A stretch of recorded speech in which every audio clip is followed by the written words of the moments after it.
social data into capital. This is the objective of the session. Reputation is the businesses that today are looking for social data to actually segment the customer set. What it proved was that natural language and unstructured data and being able to search through and understand the variety of ways people use language is in fact possible now for computers. That's point one. Point two is who cares? Well, if it was just, the people 25 and under using this, we probably wouldn't care as much because quite frankly, most of the money is in the rest of the room. And most of the money the banks care about is in the rest of the room. But no longer does that matter. In fact, I don't talk about age anymore when I have this conversation. The more financially successful companies are the ones that have opened up. We have dropped our interest in privacy and personal data in many ways because, gosh, we get value out of sharing things. It's very important. If I could say one thing about social media, we launched our first blog in 2006, and we quickly learned that companies don't blog, people do. People like other people. Social is about people. When we launched our first Twitter channel, it was ask_Wells Fargo, the first bank to use it as a service channel with 4 people representing that channel. A lot of financial institutions, Chase, for instance, put their charitable giving out on Facebook, and 1 million customers jumped to it and helped them decide where their money went.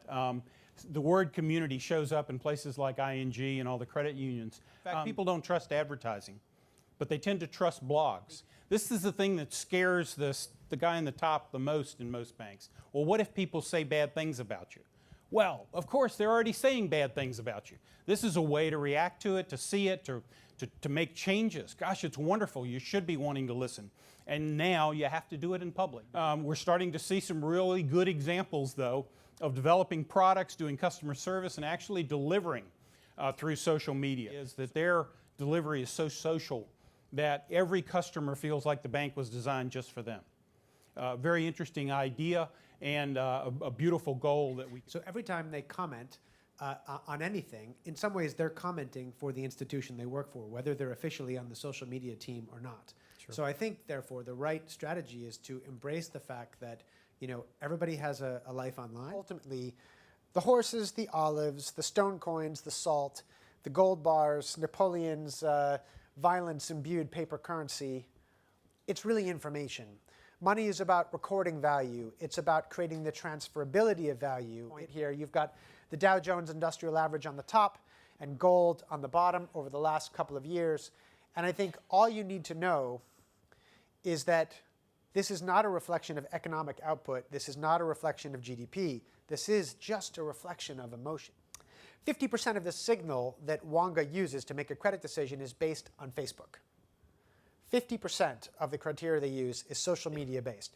The concordance of data and social and emotion and behavior is fundamental, and it runs as a theme through how money works all through history. So we store the ability, very real, very truly, the ability to live, to die, to buy, to dream, travel, experience in what are effectively meaningless pieces of paper. For generations, cigarettes had been the currency, you know, in the prison system. So and in 2004, the U.S. prison system banned cigarettes. So the question is, no cash, no smokes, how do you trade? And we know the answer is mackerel. Mackerel, you say, well, actually not mackerel quite like this, more like pouches of dead fish. So it works kind of like this. So we've said you're not allowed to have money in prison, but you are allowed to have jobs in prison. So what you do is you work, let's say, at a prison bakery or the prison laundry, and when you do your work, you get credit at the prison commissary. And the prison commissary sells a whole bunch of stuff. They sell shoes and toothpaste and clothing and all sorts of stuff. And one of the things they sell is mackerel. And in 2004, when cigarettes were banned, a pouch of mackerel was about $1. And trust and heart matter as much as brain in issues of money and issues of financial stuff. So when we think about emerging payments, what does this tell us? Well, it says people will find solutions to the awkwardness of online payment. And if banks cling to all the aging structures, and if they stay stuck with the old way of working things, then clients will find their own mackerel. I don't think it's really clear to a lot of folks how much of a change has occurred in the world and in the marketplace. 2009, that permanently changed. There's been a large global behavior shift in the way that we communicate and collaborate, and it's now primarily done through social networks. That means the vast majority of information that exists today is social data. I've talked to a lot of CIOs of large financial services firms, and I think that the consensus has become in the last year that we can indeed treat the social channel just like any other channel of communication and collaboration that we already have today. Right? Getting value from what's observable. That's the magic of social. Is all this information that we can see, is it valuable? When collaboration is much more social, you get a much larger increase in total output. I hear a lot of CIOs say, well, I want to give my workers social tools. I want to talk to my customers, but I'm worried that it's not manageable. Information overload is not the problem. It's filter failure. That's where analytics comes in. As to trying to understand what's happening in that social sea. We want to see, like in the allegory of the cave, we want to see the shadows that information casts. All right, what does that mean? And that's going to be the third wave that we have to reach. We're now in the information explosion stage in the middle. Right? As things become more visible, more transparent, more open, more honest, then we can see those shadows. Many people are trying to become that Google of social data to say, all right, we're going to be able to listen to it all and explain what it means to your organization. As social has come, it has blown the doors off a lot of these institutions. There's a lot of pressure on them to now communicate, and in many times they don't have the infrastructure to do it well. We're able to give firms a pretty accurate picture of what their media profile looked like on a time series basis and compare it to the competition. Social media, but it's not relevant to financial services, Twitter's for my children, blah, blah, blah.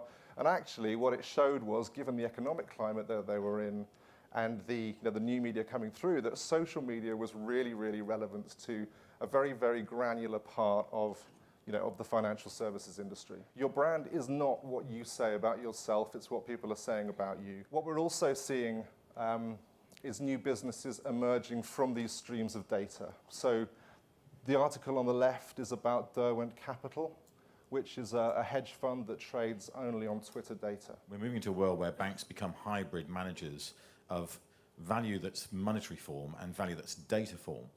And that hybrid management model is one that is completely a blank piece of paper today. New ways of looking at business models around social media networks and the hybrid management and the risks therein between data leakage and data management that is the real opportunity that banks can grasp.